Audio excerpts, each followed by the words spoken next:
Hey, when it comes to wine, red's for me. White. White's a white girl. Reds or whites? I think everyone should drink a little of both. My favorite wine is the Merlot. I'm a big Spanish wine fan. Well, whatever your preference, I think there is one thing we can all agree on. You can never have enough. I have 150 bottles of wine in my collection. I have about 800 bottles. I've amassed about 350 bottles. The true collector will always have something of everything. While I'm personally happy to report that just about every wine is made for drinking, not every bottle is built for collecting. I guess some of my wine is a lot more collectible than some of the other wine, but that other wine is so delicious that I can't ignore it. So how do you know which wines to sip up and which to lay away? Well, you listen to us. We ventured deep into the cellar to visit the collectors, the experts, and those in the know to uncork it all for you here on Collective Intelligence, the top 20 tips you need to know to collect wine. So grab a glass, sit back, and enjoy. There is nothing like going into a wine shop with a wallet full of money and feeling free to pick anything off the shelf, knowing that you're going to love it now and love it even more later. Some wines are made for immediate consumption, some are not. Some wines are just made to be saved for 10 or 20 years, and they're not that approachable right now. There's a small percentage of the wines produced in the world, we'll call them fine wines for now, that are made for longevity. That might be 5 years, that might be 3 years, that might be 50 years, it might be 100 years. Like any collectible, when you buy wine, you want it to last as long as possible, right? Which is why we begin our countdown with tip number 20. Know what lasts. A wine definitely needs to have some aging potential to be collectible. Wines that you would want to age are wines that are typically more red. Unlike whites, red wines are fermented with their skins intact. Now, not only does it give the wine its color, but grape skins also have a substance called tannin in them, and their presence in the bottle can help to preserve wine for an extremely long period of time. What you need in a wine that is meant to age is it's got to come from a grape that has ageability factors. These are called the classic grapes. The thicker the skin of the grape, the better the wine's aging potential. The classics are Bordeaux. Certain California Cabernets. Definitely the great wines of northwestern Italy, the Barolos and Barbarescos. Some, Screaming Eagle, Opus 1. Pinot Noir from Burgundy is always a favorite. Not so crazy about reds, don't worry. Whites are on their way. With white wine, you are generally starting off with a little bit of a handicap. Since whites are made without their skins, they automatically lack a certain longevity. And that's not the only difference. Most quality red wine is aged in barrels. White wine oftentimes is aged or raised in stainless steel. A white wine that's just a stainless steel wine really doesn't have a lot of backbone to hold up over time. Those wines are typically made just for drinking. But that doesn't mean you can't add whites to your collection. You just have to remember to buy from the barrel. For the collectible white wines, oftentimes it is the case that they've been placed in barrels. When you're looking to collect wines and you want to have a wine to store for a long time, you would definitely want a white wine with oak in it. Oak barrels have tannins, which, as we've already learned, lengthen the liquid's life. But oak is expensive, so not every winery bothers. There's a smaller group of white wines that are truly collectible. Notably white Burgundies and white Bordeaux. You'd look for something, perhaps a Chardonnay, that would have oak in it. Those wines are the white wines that probably have the better chance of developing complexity over time, and those are the ones that you're going to want to collect. You want a white to last? Buy it from the barrel. You want it to last even longer? Give me some sugar. What white wines have that red wines don't have is often a little bit of residual sugar, and the sugar can be a great aging agent. As long as they have a good acid level to temper the sugar, they're good to drink in the immediate term, and then that also helps them age 10 years, 20 years, even 30 years or 40 years in a lot of cases. Tip number 18, collect sweet wines. Dessert wines are made all over the world. Some of our favorites include Vouvray from France. Sweet wines from Tokai, from Hungary. Riesling does age pretty well. There are some nice ones from Australia. Rutherglen Muscats are very collectible. Great wines, like the wines of Sauterne, like this Chateau d'Yquem, are capable of aging forever.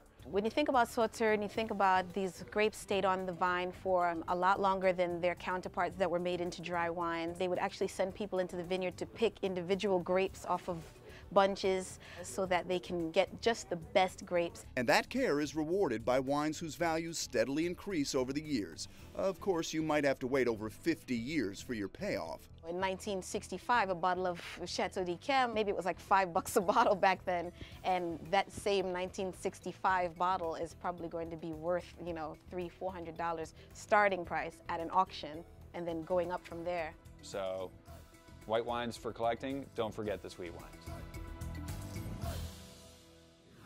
But with regards to white and red wines and ports and all the other wines, you really want to know what year it's from to make sure that you're getting wine from a great year. If it doesn't have a year on it and it's non-vintage, then it could be blended from many years. And if the grapes are taken from many different years, you can never be sure exactly what kind of quality you're getting. After all, wine is only as good as the fruit of the vine, and that depends largely on the whims of Mother Nature. When you're looking at vintages, you're definitely looking at weather conditions. You definitely want to know what the weather was like that year during the growing season.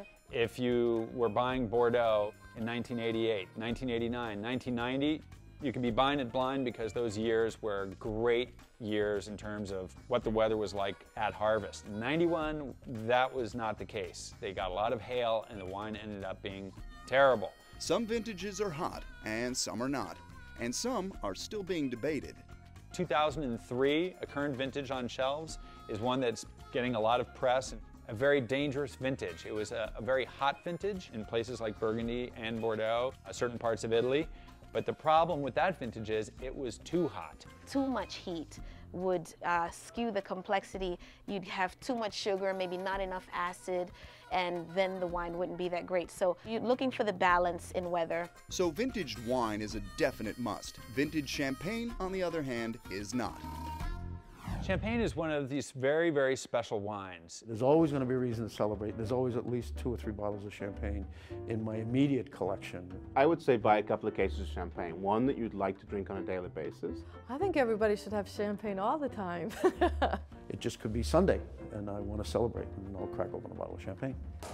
The exploding cork, the bubbles in the glass. Champagne truly is the ultimate choice for celebration, but it wasn't always that way. In fact, back in the late 1600s, when the wine in France's Champagne region started showing bubbles, a monk named Dom Perignon was instructed to get rid of them. Instead, he found a way to make the wine more palatable by blending in different grapes from different years.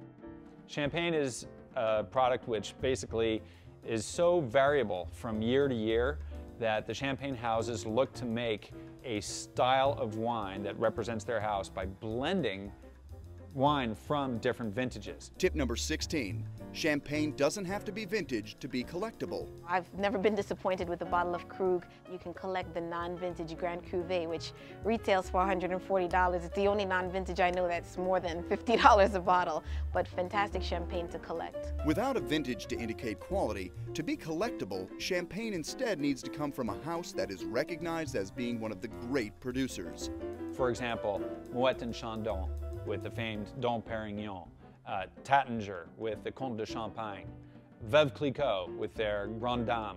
These are wines that are recognized as being the great bottles of champagne. These are the wines that the collectors are going to go after. No matter what wine you buy, storing it correctly is absolutely critical. Wine is a living, breathing substance, so it's constantly evolving in the bottle. The bottle is alive, and it should be kept at a temperature that's going to be favorable to the grape juice that's in the bottle. And that means somewhere between 55 and 65 degrees. A cooler temp will force the wine to age more slowly, which means you might open the bottle before it's ready. Too high a temperature, and it could age too quickly to be worth opening at all. Your wines will cook. And if it's a red wine, the wine will have off odors. They won't taste pleasant. But even worse than high temps are ones that vary. And that's tip number 15. The thing that really destroys a wine the most is a temperature change. If you keep wine in a space where the temperature doesn't vary more than about 10 degrees over the course of the year, that's fine.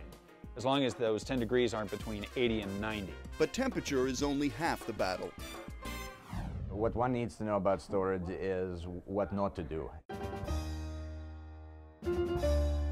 And what not to do is not to store the wine under the bed, in the closet, or on the top of the cabinets in the kitchen.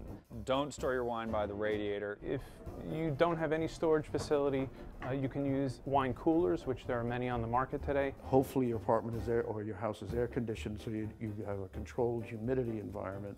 I'm a real believer in humidity. I think if you can keep a high humidity cellar, the labels may get a little damp, but the cork, which is the essential thing to keep the wine in the bottle, stays where it is. And since the cork protects the wine, you definitely want to make sure you get the best one possible.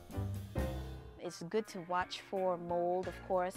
It's good to watch for cracks in the cork. It's good to watch for leakage. One thing that you want to consider when you're buying wine in a store is making sure that the cork is not pushed out of the bottle. That's a bad sign. That's a sign of poor storage. It normally happens if the wine is kept at too high a temperature. If the cork has moved upward, that means that at some point the air expanded in the bottle. That's a signal that you should not buy that particular bottle of wine. But far worse than buying a bottle with a bad cork is ruining one you already have. And you can do that by keeping it too dry. Once a cork is dry, then it's porous and you can have air come through, and that's what eventually damages your wine and destroys the wine. The best way to prevent that? Tip 13, lay it flat. I'm a firm believer that in any wine that you want to keep, it should be stored on its side so that you want to keep the cork moist. You should keep the cork moist so that the air can't come through the cork. It helps so that, the cork doesn't dry up, and then when you try to open it, the cork doesn't break. And when that happens, it's time to forget about drinking wine and start making, salad dressing. If you bought some wine that you plan to age and it came in a wooden crate like this, or an individual bottle in a box, it's always kind of nice to keep that box. It's very convenient because you can just take the crate, put it in your cellar, and you're done. But there's more to keeping your boxes than just convenience. If you have a wooden box and your bottle's sitting in there, that can be one more element keeping light away from the wine. You want no light or as little light as possible. UV affects wine, it breaks it down. Tip number 12, keep your crates. Not only will they protect your investment, they'll add to it as well. If you're going to sell that wine later at auction, it's good to keep the original packaging. In the catalog, it'll indicate whether or not it's in the original wooden case. Even better is a box that hasn't even been opened. Of course, you do run the risk of mold being hidden inside, and once it attacks your cork, you can forget about your wine. So inspect your wooden box if you're planning on leaving your well thought out, well bought wine in that box for its life until you sell it. One tip that I have when you're looking to buy wine to collect it is you want to pay attention to how much wine is in the bottle.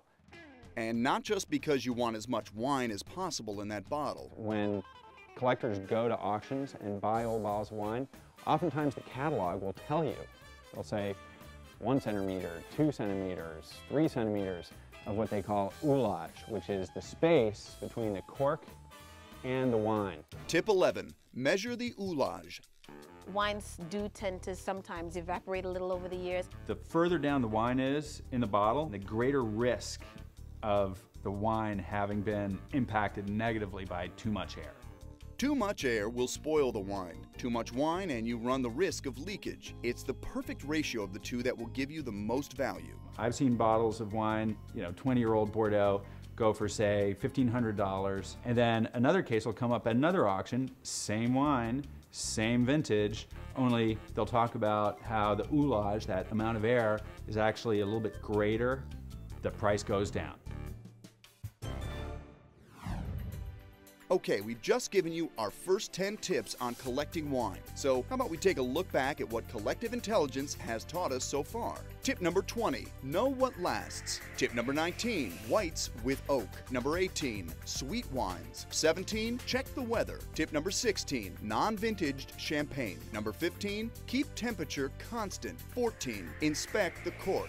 Tip 13, lay it flat. 12, keep your crates. And tip number 11, measure the oulage. Coming up, we'll get back to our countdown and we'll reveal the #1 tip every wine collector needs to know. When Collective Intelligence, the top 20 tips you need to know to collect wine, returns.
Welcome back to Collective Intelligence, the top 20 tips you need to know to collect wine.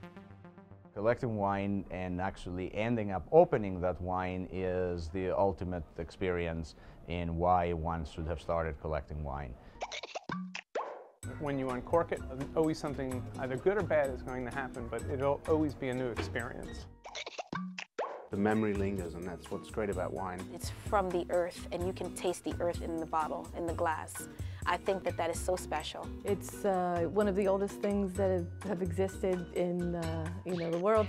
So old, in fact, that our first winemaking images actually come from Egyptian hieroglyphics. Depictions of Bacchus, the god of wine, illustrate the importance of the drink in Roman society. The ancient Greeks actually planted vine throughout Europe to spread its growth. And today, thousands of years later, wine's popularity remains strong with just about every country getting in on the action. As a collector, you could have literally thousands of options at your fingertips. So how do you choose one region's wine over another? Certain grapes do very, very well in certain climates. Location can certainly be key, or in other words, it's all about the terroir.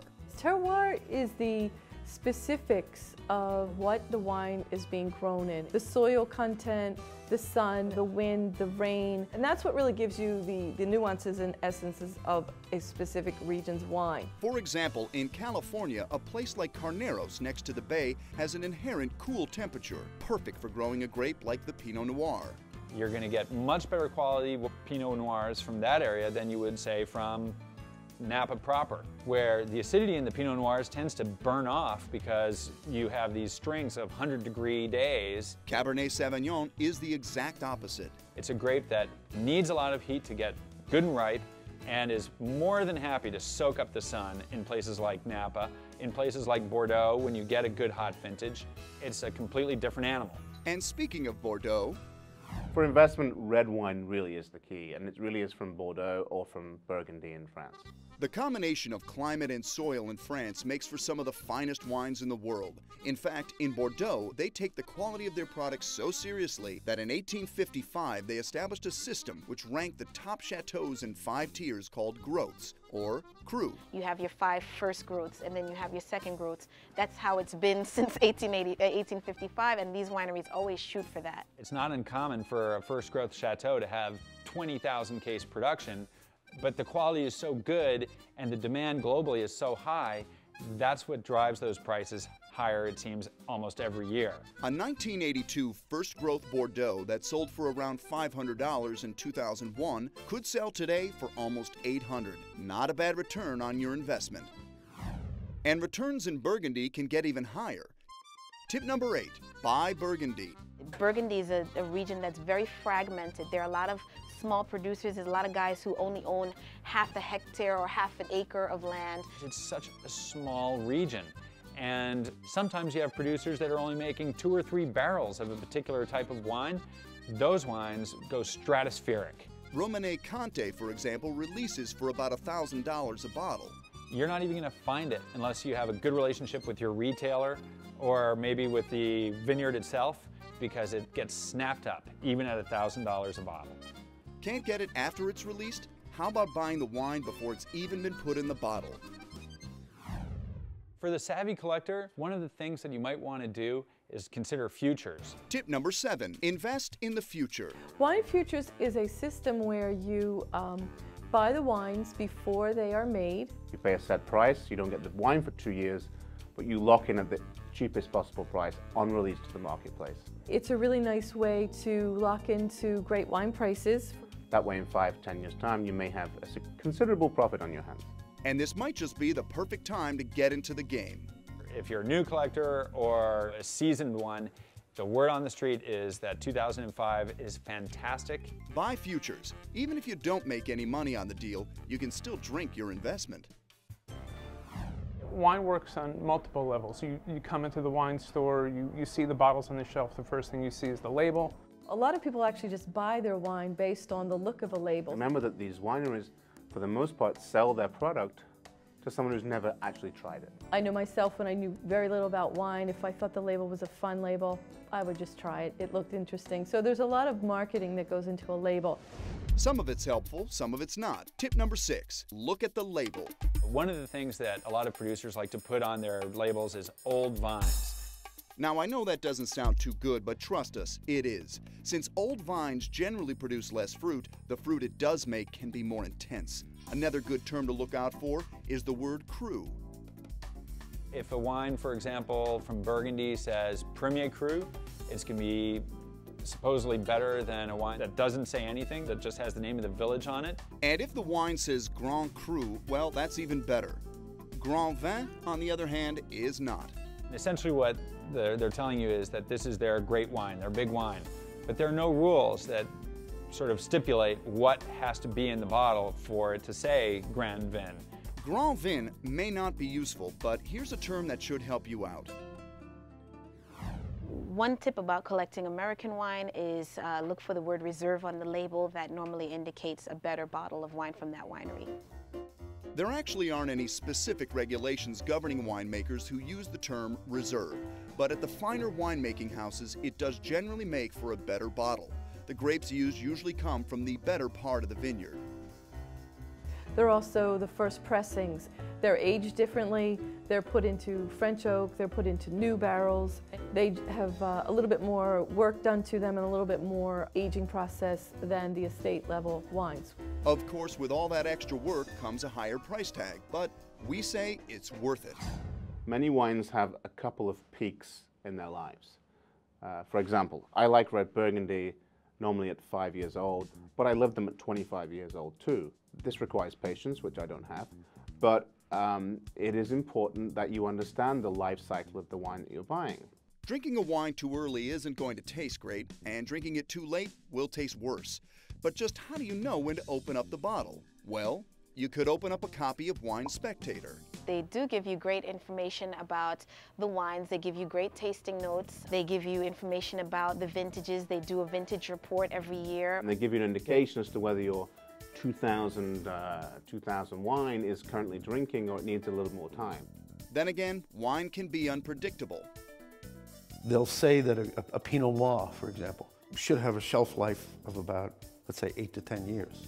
I've personally had Pinot Noirs that have been over 20 years old that are absolutely fabulous. I've made some purchases based on wines that I've read about, and they've been a total bomb.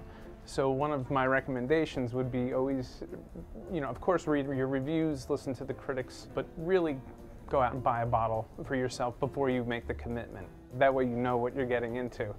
Tip number 3, taste before you buy. One of the tips I can tell you about collecting is to go to a local winery, taste the wine. A little Cabernet Sauvignon Reserve, nice, deep, dark, rich, full-body red. I love tastings. So you get to try wines that you've never had before. A good retailer will have a tasting a week. Weekend tastings, daily tastings. I don't think you should go every day, but I think it's important to taste alongside people. It's a fabulous way to have the opportunity to sample before you purchase. So another thing you want to really think about when buying wine for collecting purposes is the appellation, or the place it comes from. The appellation refers to the place where the grapes are grown. It could mean a large region or just a single vineyard. I mean, better wines come from more specific appellations. Usually, as a rule of thumb, the tighter the geographic indication, that's a good indicator that the wine is that much better. If a wine says it's from California, for example, it could be from any one of over 250,000 miles. There are some areas in California where, mass amounts of grapes are produced in a very hot climate, and those wines are of low quality by design. But if the producer on his label is telling you specifically it's from Napa, well then you know that it's from a particularly good growing region. And if they take it one step further and give you the name of a specific vineyard, well, that's even better. For example, the Isley Vineyard is one of the old, well-known, great producing vineyards in Napa. If the bottle says this particular vineyard, then chances are you're looking at some really good juice. And good juice can make for a great collectible. And speaking of collectibles, we've got another one for you. But before we get there, before we reveal tip number 1, how about we take a look back at tips 10 through 2. Tip number 10, terroir matters. Number 9, French wine. Tip number 8, buy Burgundy. Number 7, invest in the future. Tip number 6, labels. Number 5, buy reserve wines. Tip 4, wine spectator. Number 3, taste before buying. And tip number 2, specific appellations. And for our number 1 tip on collecting wine, we've decided to revisit an age-old question. I guess the next question is, does size matter? I'm not so sure about that. Wine typically comes in 2 sizes, standard and magnums. A Magnum is 2 750 bottles in 1 bottle, so that makes it 1.5 liters, a 1.5. I have had the opportunity to taste the same wine from a Magnum and a regular bottle, and I have not found a significant difference. Whether the wine tastes better is debatable, but one thing is certain. Magnums do age better than the bottle. The Magnum is the best format for aging. The larger the bottle size, the longer it will last.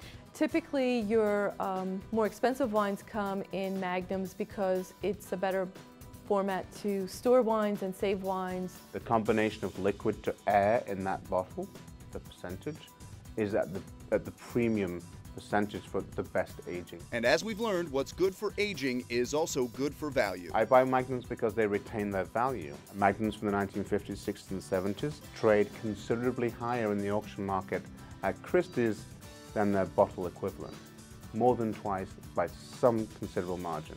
It's also a great size for 12 people at dinner party, frankly. And, well, let's face it, you can't collect wine if you're not going to enjoy the product every now and then. Unlike a Picasso painting, of which there are going to be no more, wine is being produced every year and increasingly in good quality. And whilst more and more of us are drinking it, there's going to be more. So at least enjoy it. Get out there, pull the cork, have fun. Whether it's $15 or $15,000, just have fun with it. It's wine. It's grape juice.